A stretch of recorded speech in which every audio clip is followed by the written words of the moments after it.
Assalomu alaykum, Ro'yo kanaliga xush kelibsiz. Bugun sizlar bilan Al-Buxoriy haqida gaplashamiz. Xo'sh, Al-Buxoriy aslida kim? Al-Buxoriyning haqiqiy ismi Muhammad al-Jafi bo'lib, u Muhammad sallallohu alayhi va sallam o'limidan taxminan 2 asr o'tgach, hozirgi O'zbekistonning Buxoro shahrida tavallud topgan. Biroq siz eshitib o'rgangan uning buyuk nomi u vafot etganidan so'nggina shakllangan. Umuman olganda Al-Buxoriy u zamonasining boshqa insonlaridan hech bir jihati bilan ajralib turmagan. Unga ishonganlar ham bo'lgan va shu bilan birga ishonmaganlar ham. Qari Al-Buxoriy o'zi haqida juda ko'p ma'lumotlarni yozib qoldirgan. Misol uchun u bolalik paytida 70 mingdan ziyod hadislarni yodlab olganligini. Ehtimol bu raqamlar sizga erish tuyuladi. Shu bois keling atroflicha tahlil qilib ko'ramiz. Uning eng mashhur kitobi Sahih Al-Buxoriy to'plami 6 bobdan iborat. Ya'ni 2000 bet va 7000 dan ziyod hadislardan. Bu Al-Buxoriy go'dak bo'la turib o'zining yakuniy kitobi sanalgan Sahih Al-Buxoriy hadislar to'plamidan 10 barobar ko'proq ma'lumotni, ya'ni 60 bob va 20 ming betni yod olgan degani. Shunda har bir betda o'rtacha 450 ta so'z bo'lishini nazarda tutsak, u holda Al-Buxoriy qariyb 9 millionga yaqin so'zni yod olgani ma'lum bo'ladi. Ammo bu hali hammasi emas. Al-Buxoriyning e'tirofiga ko'ra, u hadislarni rivoyat qilganlarning ismlari, sanasi va ularning yashagan manzillarini xotirasida saqlab qolgan. Bu odatiy hol, shunchaki u juda iste'dodli bo'lgan deyishingiz mumkin. Yaxshi, keling unda buning nima uchun haqiqatga to'g'ri kelmasligini ko'rib chiqsak. Birinchidan, go'dak bo'la turib qanday qilib 70 ming hadisni yod olish mumkin? Va u o'zi istiqomat qilgan sahroda buncha hadislarni qayerdan olgan? Hamma buni hozircha bir chetga surib turamiz. Buxoriyni taxminan 5-12 yosh atrofidagi bolakay sifatida tasavvur qilib, kuniga u boshqa ishlarga chalg'imasdan 10 tadan hadisni eshitgan deb faraz qilaylik. Bu o'sha 70 ming hadisni eshitishi uchun unga 19 yil vaqt kerak bo'ladi degani. Shunda ham u bir marta eshitgan hadisini shu zahoti yodlab olgan taqdirda. Ana endi Al-Buxoriy hadislarini shunchaki 5 yoshidan boshlab yod olishga kirishganligini ko'z oldimizga keltiraylik. Bu uning ushbu hadislarni to'liq yodlab olganida 20-24 ga kirganini bildiradi degani. U holda Buxoriy qanday qilib bolalik paytida 70 ming hadisni yodlagan bo'lishi mumkin? Mayli, keling ushbu omilga ilmiy tomondan ham yondashib ko'ramiz. Aslida olganda hech kim buncha hadisni yod olishga qodir emas. Negaki inson miyasi bir vaqtning o'zida bu qadar ko'p ma'lumotni eslab qola olmaydi. 20 ming bet va 9 millionga yaqin so'zlar. Nima, sizlar bizni ahmoq deb o'ylayapsizmi? Bo'lishi mumkin emas. Agar Al-Buxoriyda savant sindromi yoki boshqa miyaga kelib tushadigan har qanday ma'lumotni eslab qolish imkonini beruvchi super qobiliyat mavjud bo'lmagan bo'lsa.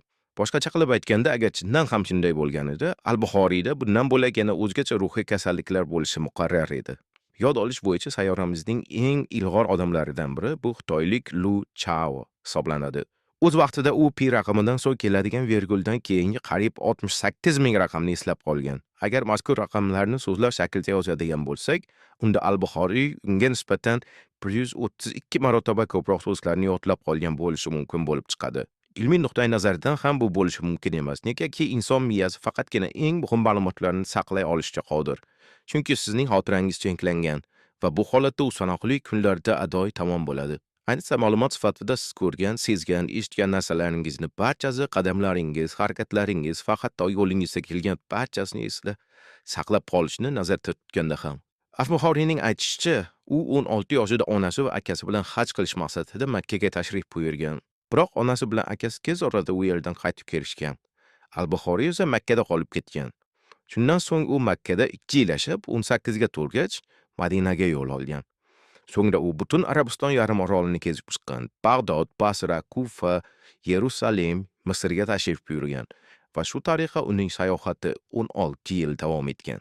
Bu vaqt ichida u 600 mingdan ziyod hadislarni to'plagan va oxir oqibat ularning 593 mingtasi yolg'on deb topilib, atiga 7500 ta eng ishonchlilarini olib qolgan va yakunda o'zining Sahih Al-Buxoriy to'plamiga asos solgan. Agar siz chuqurroq tahlil qilib ko'rsangiz, o'sha Al-Buxoriy yashagan davr bu yolg'on ma'lumotlarga qanchalar poy bo'lganiga guvoh bo'lasiz. 600 mingta hadisdan atiga 7,5 mingtasi ishonchli hisoblanadi xolosmi? Bu hadislarning 98% yolg'on bo'lganligini va har 100 ta musulmonning atiga 2 nafariga ishonish mumkinligini bildirmaydimi? So'zsiz bu bir qator shubhalarni keltirib chiqaradi. Al-Buxoriyning e'tirofiga ko'ra, hadis ishonchlilig'iga amin bo'lish uchun u bir qancha odamlarni so'roqqa tutgan va o'z navbatida roviylarni tekshirib ko'rish maqsadida u o'sha insonlarning yaqinlariga va qo'shnilariga murojaat qilgan va ularning qanday inson ekani bilan jiddiy qiziqqan.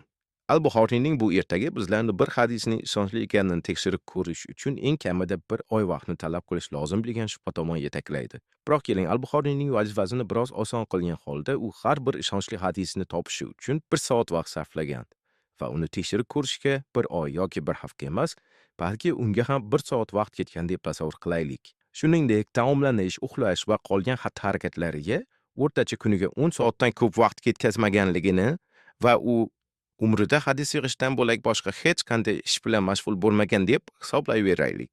Shunda u kuniga 14 ta hadisni yoza olgan bo'lib chiqadi. Natijada hatto shu zaylda ham 600 ming hadisni to'plash uchun unga 110 yil vaqt kerak bo'lardi. Al-Buxoriy ta'kidlaganidek, 16 yil emas.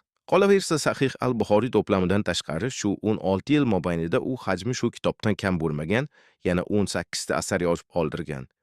Shuningdek, u bolalik paytida 600 mingta hadisni yod olgani va ulg'ayganidan so'ng yana qo'shimchasiga 300 mingta hadisni yodlaganini aytgan. Ulardan 100 mingi ishonchli, 200 mingi esa juda bo'sh yoki yolg'on deb topilgan. Video boshidagi 70 mingta hadisdagi 9 millionta so'z degan jumla yodingizdami? Endilikda Al-Buxoriy 38 million so'zni yodlagan bo'lib, yoki bo'lmasa 240 dan ziyod bobni o'zlashtirgani oydinlashyapti. Bu esa mutlaq rekordchi Chao Liuga nisbatan 558 barobar ko'proq so'zlarni yodlab olganini anglatadi. Keling, ochiqchasiga tan olaylik, bu haqiqatga umuman to'g'ri kelmaydi. Biroq bu ham hali hammasi emas. Al-Buxoriyning e'tirofiga ko'ra, u 100 mingta ishonchli va 200 mingta yolg'on hadislarni eslab qolgan, shundaymi? Qanday qilib? Agar uning o'zi shuncha darbadarlikdan keyin atiga 7,5 mingta ishonchli hadisni topganini ta'kidlagan bo'lsa, unda qanaqasiga yana 100 mingta ishonchli hadisni yozuvda saqlab qolishi mumkin? Qolgan 93 mingtasi qayoqqa g'oyib bo'ldi? Nima sababdan u 93 mingta hadisni o'zining eng ishonchli hadislar to'plamida e'tirof etgan Sahih al-Buxoriy kitobiga kiritmadi? Al-Buxoriy to'plami yolg'on ekanligining eng birinchi isboti bu muqaddas Qur'onning o'zi. Mana shu Qur'onning o'zi Al-Buxoriyni yolg'onchiga chiqarib qo'yadi. Qur'on kitobi Muhammad sallallohu alayhi va sallam payg'ambar xuddi boshqa insonlar kabi oddiy odam ekanini juda ko'p oyatlarda bot-bot aytib o'tgan. Ya'ni u hech qachon mo'jiza yoki shunga o'xshash sehr joduni amalga oshirmaganligi e'tirof qilingan. Qur'onda Muhammad sallallohu alayhi va sallam payg'ambar ekaniga ishonmagani haqida ham ko'plab oyatlar mavjud. Shu bois ishonmaganlar undan ma'lum bir mo'jiza namoyish etib berishni so'raganlar. Biroq Muhammad sallallohu alayhi va sallam hech qanday mo'jiza ko'rsatmagan holda Qur'onning o'zi mo'jiza ekanini takrorlashdan charchamagan. Ya'ni Qur'on Muhammad sallallohu alayhi va sallamning mo'jizasidir. Muhammad sallallohu alayhi va sallam afsungar bo'lmagan haqidagi oyatlarning qayta-qayta takrorlanishi unga ishonmagan odamlar faqat shu haqida gapirganligi yana bir karra isbotlaydi. Negaki o'sha insonlar Muhammad sallallohu alayhi va sallamni o'zlari kabi oddiy inson bo'lganligini juda yaxshi bilishgan. Ammo hadislarda, ayniqsa Al-Buxoriyning hadislarida siz buning tamomila aksini uchratasiz. Ushbu hadislarda Muhammad sallallohu alayhi va sallam avliyo va afsonaviy yoqimtoy sifatida gavdalantirilgan va uning uchun afsun amallari odatiy ish hisoblangan. Al-Buxoriy yozuvlaridagi tarixiy va diniy rivoyatlarning ayrim misollari. Kunlarning birida jar yoqasida bo'lib o'tgan jangda askarlardan biri taomlanib olish uchun Muhammad sallallohu alayhi va sallamga echki olib kelgan. Biroq payg'ambar ham qolganlarni o'zi bilan birga tamaddi qilib olishga chaqiradi. Ammo eng hayratlanarlisi, yig'ilgan shu insonlarning bari qancha ko'p yeyishmasin, stol ustidagi taom hech qachon tugamagan. Aksincha u ko'payib boravergan. Bu voqea Muhammad sallallohu alayhi va sallam hech qanday afsonlar emas deya Qur'on oyatlariga qarshi chiqilgani bilangina g'alati emas. Boisi nasroniylarning Injilida ham xuddi shu kabi voqea bor. Faqat unda Iso payg'ambar qariyb 5000 odamni 4 ta non va 2 ta baliq bilan taomlantirgan va u yerda ham ovqat yeyilgan sari kamayishining o'rniga ko'payib boravergan. Mazkur voqea Injildan o'g'irlanganligi yaqqol bilinib turibdi. Faqat Isoning o'rnida bu gal Muhammad sallallohu alayhi va sallam bo'lgan. Boshqa bir askar bilan sodir bo'lgan voqeada askarning ko'zi yaralangan va u ko'z kosasidan chiqib ketadi. Muhammad sallallohu alayhi va sallam shunchaki yerda yotgan ko'zni olib, uni qaytarib joylab qo'ygan. Qizig'i shunday joylaganki, o'sha askar avvalgidan ko'ra yaxshiroq ko'ra boshlagan. Yoki misol uchun payg'ambar yomg'irni chaqirganida, daraxtlar bilan muloqot qilganida yoki bo'lmasa hayvonlar bilan gaplashganda kabi jumlalar juda ko'p uchraydi. Agar yuqoridagi voqealarning barchasi haqiqat bo'lganida, Muhammad sallallohu alayhi va sallam Qur'onda undan nozil qilingan muqaddas kalomdan tashqari afsunlarga ega bo'lmagan shaxs sifatida ta'riflanmagan bo'lardi va atrofdagilar qani deya savollarga ko'mib tashlamasdi. Biga ustak Qur'onning o'zi ham buni e'tirof qilgan bo'lardi. O'zingiz o'ylab turing, Qur'onda Abu Lahab va uning xotiniga la'nat yog'dirilgan butun bir boshli sura bor bo'la turib, Muhammad sallallohu alayhi va sallam payg'ambarning mo'jizalariga atalgan biror bir sura bo'lmasa, misol uchun ikkalasidan qaysi biri ko'proq muhim? Abu Lahabni yovonotlik qilishmi yoki asrlar davomida tillarda doston bo'ladigan mo'jizalarmi? Yaxshi, unda hadislar haqida qanday fikrdasiz? Al-Buxoriy ularni ham o'ylab topganmi? Muhammad sallallohu alayhi va sallam hech qanday mo'jiza ko'rsatmagan, chunki u oddiy bir inson bo'lgan. Payg'ambarning shaxs sifatidagi o'rni uning da'vati va olib borgan turli janglariga qaramay, aksariyat odamlar baribir uning otidan ergashmasdi. Boisi esa uning payg'ambar ekanligiga shubha bilan qarashardi. Ana endi uning vafotidan so'ng nima bo'lishini shunchaki bir tasavvur qilib ko'ring. U ilgari surgan mafkurani kim meros sifatida qabul qilardi?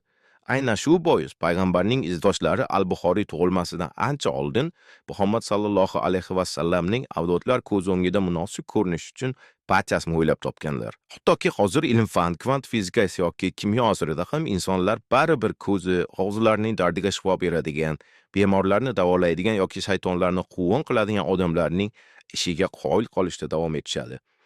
Hatto o'sha inson yer yuzidagi eng so'nggi johil bo'lsa ham.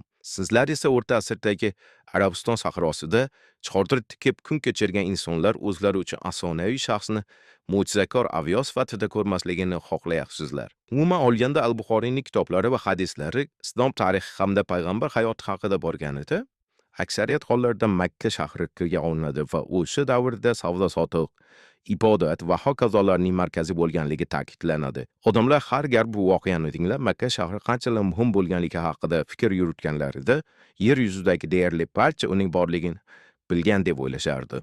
Ammo gap shundaki, o'sha davrda yashab, ijod qilgan birorta tarixchi o'z kitobida yoki boshqa bir manbalarda na Makkani va na u yerda joylashgan markaziy bozorni tilga olib o'tgan. Hatto Quraysh qabilasi haqida yozilgan biror bir manbaning o'zi mavjud emas. Sizlarga yana bir muhim ma'lumotni aytib o'taman. Gap shundaki, Muhammad sallallohu alayhi va sallamning shaxsan o'zi ishtirok etgan va minglab odamlarning o'limiga sabab bo'lgan Badr, Xaybar, Tabuk yoki Chal yoqasidagi janglarni tasdiqlashi mumkin bo'lgan na tarixiy hujjat va na arxeologik dalillarning o'zi yo'q. Nima bo'lgan taqdirda ham, agar biz hadislar va tarixiy hujjatlar o'rtasidagi mavjud bo'lgan qarama-qarshiliklarni chuqur o'rganadigan bo'lsak, u holda bugun biz videomizni tamomlay olmaymiz. Biroq ko'plab islomiy manbalar musulmonlar bosib olgan yerni kuch bilan emas, balki tinchlik yo'li bilan qo'lga kiritganlar deya paralla ta'kidlashdan charchamayotgan bir paytda haqiqiy solnomachilar tamomila buning aksini e'tirof qilganlar. Misol uchun, Falastinga bostirib kirgandan so'ng oradan 300 yil o'tib yashagan At-Tabari o'z asarida musulmonlar Falastin bilan o'ziga xos bitim imzolaganliklarini, bu yerga yaxshi niyat bilan tashrif buyurganliklarini yozib qoldirgan. Ammo Falastin istirosi vaqtida yashagan boshqa bir solnomatchi yuqorida ta'kidlab o'tilganidek buning aksini yozib qoldirgan. Shuningdek, Umar tomonidan tuzilgan o'ziga xos sulh fashizmning muayyan nusxalaridan boshqa narsa emas. Misol uchun, unga ko'ra nasroniylarga yangi cherkov qurish yoki musulmonlar tomonidan vayron qilingan butlarni ta'mirlash qat'iyan taqiqlab qo'yilgandi. Yo bo'lmasa, agar biror bir musulmon cherkovga kirishni istasa, unda nasroniylar uning eshiklarini ochib, o'sha insonga yegulik va suv berishlari belgilab qo'yilgan. Yoki musulmon band bo'lgan o'rnida qo'rtirmoqchi bo'lsa, nasroniy o'z joyini unga bo'shatib berish kerak bo'lgan. Agar biz Al-Buxoriyning sahih to'plamidagi bir-biriga zid bo'lgan hadislar haqida gapirmoqchi bo'lsak, eng avvalo shu kabi hadislar juda ko'pligini aytib o'tishimiz lozim bo'ladi. Misol uchun, bir-biriga zid bo'lgan ko'plab diniy marosimlarga oid hadislarning o'zi talaygina bo'lib, ham oddiy narsalarda qarama-qarshi bo'lgan. Payg'ambar vafot etganida u 63 yoshli edi, shundaymi? Biroq aslini olganda buni hech kim bilmaydi. Bir safar Al-Buxoriy o'z hadisida Muhammad sallallohu alayhi va sallam vafot etganda uning yoshi 60 ta deb aytgan. Keyin 60 ta deb yozgan. Keyin esa Muslim ibn al-Hajjaj o'z hadisida payg'ambar 65 yoshda olamdan o'tgan deb yozgan. Boshqa bir manbada bu yosh 60 qilib ko'rsatilgan. Yoki misol uchun, Muhammad sallallohu alayhi va sallam Makkada qancha yashaganligiga oid hadislarni olaylik. Al-Buxoriyning bir qancha hadislari payg'ambar Makkada 10 yil istiqomat qilgan desa, ayrimlar bu muddat 13 yil deb ko'rsatgan. Boshqa hadislarda esa umuman 15 yil deyilgan. Bo'lib ham ushbu hadislarning bari eng ishonchli va ularni rivoyat qilganlar umrida hech qachon yolg'on gapirmagan va xatoga yo'l qo'ymagan deb hisoblanadi. Mana masalan, Sahih al-Buxoriyda keltirilgan bir-biriga zid bo'lgan yana bir hadis. Payg'ambar Umayya bintu Sharahil ismli cho'ri ayol bilan o'z xotinining uyida jinsiy aloqa qilmoqni istaydi. Unga qarata o'zingni menga bag'ishla deydi. Cho'ri esa malika oddiy bir qulga o'zini fido qilishi mumkinmi deb javob qaytaradi. Cho'ri ayol shu tariqa Muhammad sallallohu alayhi va sallamni tasvirlab bergan. Shunda payg'ambar uni urush maqsadida qo'lini ko'taradi. Bu paytda cho'ri ayol sendaylardan Allohning o'zi asrasin deydi. Shu payt orangizda kimdir? Qanday qilib u ayol sendaylardan Allohning o'zi asrasin deydi? Axir Muhammad sallallohu alayhi va sallam Allohning rasuli emasmi deyish mumkin? Ha, to'g'ri. Chunki Alloh degan so'z aslida islomiy so'z hisoblanmaydi. Alloh bu arablar Muhammad sallallohu alayhi va sallam tug'ilganiga qadar sig'inishgan Xudoning nomi. Ammo kelin yuqoridagi hadisga qaytamiz. Qisqasi cho'ri ayol payg'ambarga o'sha so'zlarni aytganidan keyin u xonadondan chiqib ayolning kiyimlarini olib uni uydan haydab yuborish maqsadida yoniga kimnidir chaqiradi. Mazkur hadisdagi ziddiyat shundan iboratki, ushbu voqea al-Buxoriy hadisida yana tilga olinadi. Faqat bu gal o'sha ayol cho'ri sifatida emas, balki uning xotini sifatida gavdalanadi. Bu voqea Buxoriy hadislarida ikki turli shaxslar bilan eng kamida 2 marta takrorlangan. Shu bois mantiqan olib qaralganda, roviylardan biri yolg'on gapirgan. Agar har ikkisi bo'lmasa, negaki agar siz fikrlaydigan ongli musulmon bo'lsangiz, u holda hech qanday payg'ambar oddiy bir cho'ri ayol bilan birga bo'lmasligini tushunishingiz lozim. Shuningdek, al-Buxoriyning to'plamida payg'ambarlardan inson bajarishi mumkin bo'lgan eng yaxshi amal qaysi deb so'ralgan hadisni uchratish mumkin. Bu savolga javoban Muhammad sallallohu alayhi va sallam bir marta Xudoga ishonishlik, boshqa safar jihod, 3-marta esa haj, keyin esa namoz o'qish, so'ngra ota-onaga itoat qilish deb aytgan. Biroq yakunda jihod baribir eng afzali ekani aytib o'tilgan. Agar siz amallarning eng afzali qaysi ekanini bilsangiz, unda buni dangal aytmasmidingiz? Aksariyat hadislarning faqat bir-biriga zid ekaniga yoki o'ylab topilganiga ishonch hosil qilmoqchi bo'lsangiz, unda yana bir hadis haqida so'zlab berishga ijozat bering. Agar kimdir erta tongdan uyg'onsa, u shu zahoti 3 marta burun qoqishi lozim. Chunki shayton ulardan birida tunaydi. Bu aksirishni xush ko'radi, ammo esnashni yoqtirmaydi. Agar kimdir betob bo'lib qolsa, unda qora ziradan iste'mol qilsin. Boisi u o'limdan boshqa barcha xastaliklarga davo deyiladi. Kim saharlab avji turdagi xurmodan 7 dona iste'mol qilsa, afsun va zaharlanishdan saqlangan bo'ladi. Va bu kabi ahmoqona o'gitlar rivojlanishining ibtidoiy bosqichida turgan har qanday madaniyat qo'chog'i uchun hozirgacha odatiy hisoblanadi. U yoki bu hadisning ishonchli deb hisoblanishining sababi shundaki, al-Buxoriy va hadis yig'ish bilan mashg'ul bo'lgan ko'plab ahli sunnalar odamlarni boshqalarga emas, balki o'zlarining hadislariga ishontirishni istab, hadis kimga yoki kimdan kelganini diqqat bilan kuzatib borishlarini aytgan edi. Bu tuzum taxminan shunday ko'rinishga ega. U falonchidan rivoyat qilgan, u o'sha falonchiga boshqasi aytgan, falonchining aytganini unga yetkazgan va payg'ambar falon so'zlarni aytgan. Bu isnod deb nomlanadi. Tarixchi va sharqshunos olima Patricia Crown Muhammadning o'limidan so'ng odamlar orasida keng tarqalgan va ularni tasdiqlash uchun ko'plab harakatlar amalga oshirilgan. Nisbatan oson hadislar bo'lganligini qayd etgan. Biroq payg'ambarni shaxsan ko'rgan insonlar mazkur hadislarni tasdiqlashda amalga oshirilgan barcha urinishlari besamar yakunlangan. Ular o'sha hadislar kim tomonidan rivoyat qilinganligini topa olmaganlar. Ya'ni Muhammad sallallohu alayhi va sallamning o'limidan so'ng qisqa vaqt o'tganiga qaramasdan, ularda baribir ham ishonchli hadislar manbai mavjud bo'lmagan. Shu bois oradan 200 yil o'tib o'zlaricha qarib 100 minglab hadislar va go'yo Muhammad sallallohu alayhi va sallamning shaxsan o'zidan eshitgan odamlardan rivoyat qilingan isnod borligini e'tirof qilgan insonlar bu o'sha hadislar aslida soxtalashtirilganligining eng yaxshi isboti bo'lsa kerak. Muhammadning o'limidan so'ng oradan 100 yil o'tib aytarli hech kim payg'ambar aytib kelgan so'zlar hadislarni yig'ishga qiziqmadi. Hadislar asosan xalifat tepasida Ummaviylar hamda Abbosiylar hukmronlik qilgan paytda paydo bo'la boshlagan. Ummaviylar Abbosiylarga hujum qilgan holda ularni asl islomga rioya qilmaganlikda va Ummaviylar hukmronligini tan olmaganlikda ayblaydilar. Shu bois Ummaviylar keyinchalik hadislarda aytilgan voqealarni soxtalashtirib, odamlarga Abbosiylarning harakati dinga qarshi qaratilganligini uqtirmoqchi bo'lishadi. O'z navbatida Abbosiylar raqibni obro'sizlantirish maqsadida aynan shu ish bilan shug'ullanadilar. Abdumalik ibn Mavron hukmronlik qilgan payt Muhammad bin Shihob az-Zuhriyni Umaviylar uchun hadis yozish vazifasiga mas'ul qilib tayinladilar. Ularning o'zi bir necha bor Umaviy hukmdorlar odamlarni hadis o'ylab topishga majburlaganligini aytib o'tgan. O'ylab topilgan o'sha hadislar kundalik islom istilolarining teng yoyilishida eng muhim omillardan biri bo'lgan. Musulmon hukmdorlar bu jannatga olib boradigan to'g'ridan-to'g'ri yo'l va musulmonlarning qila oladigan eng yaxshi ishi urushda o'lish, so'ng jannatda ularga 72 nafar bokira hurlar va'da qilingan. Deya odamlarni jihodga undash maqsadida hadislarda o'qishgan. Qisqa qilib aytganda, ularni jang qilishga majburlash uchun har qanday usulni qo'llab ko'rishgan.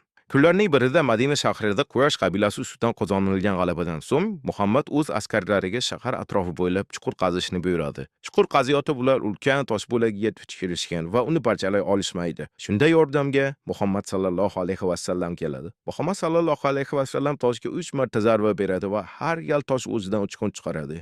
Shunda to'satdan payg'ambarga vahiy keladi va unga kelajak ayon bo'ladi. Shunda u ilk uchqunlar bu Alloh tez orada musulmonlarga Yamanni, ikkinchi uchqun g'arb mamlakatlarini, uchinchisi esa Shahni ochib berishini bildiradi deya aytadi. Aslini olganda bu hadislar ham o'ylab topilgan. Sababi hukmdorlar tezroq shu mamlakatlarni bosib olishni istaganlar. Xuddi shunga o'xshash boshqa hadislar ham bor, faqat bu gal hududlarning nomi o'zgartirilgan. Iroq janubidagi Xiro va Sam'a qal'alarga kun tartibida turgan siyosiy masalalarga muvofiq hadislarning mazmuni shunchaki o'zgartirib turgan. Hadislarning ibtidosi siyosiy tashviqotdan iborat bo'lgan. Odamlar payg'ambarning hayoti bilan qiziqa boshlaganlaridan so'ng hadislar oddiy xalq uchun muhim ahamiyat kasb eta boshlagan. Hatto ish shu darajaga yetib borganki, odamlar payg'ambarning qaysi qo'llarda taomlangani, o'tirgani, yurgani va qachon hojatga borganini bilishni istaganlar. Bularning bari olomonni nazoratda ushlab turish maqsadida amalga oshirilgan. Ayrim hadislar oppozitsiyalar o'ldirishni oqlash va ularni islom dushmanlari sifatida ko'rsatish uchun soxtalashtirilgan. Ba'zilari esa islomdagi jinsiy qullikni qonuniylashtirish va asirga olingan ayollarni zo'rlashda ayblanayotgan askarlarni oqlash maqsadida o'ylab topilgan. Shundan so'ng biz ba'zida bu musulmonlar tomonidan rahm shafqat belgisi-ku axir ularni o'ldirishmayapti, balki shunchaki zo'rlashyapti kabi so'zlarni eshitib qolamiz. Qolaversa bu kabi ajoyibotlar nafaqat Al-Buxoriy hadislarida, balki boshqa to'plamlarda ham uchrab turadi. Boisi bularning barchasi Al-Buxoriydan ko'chirilgan.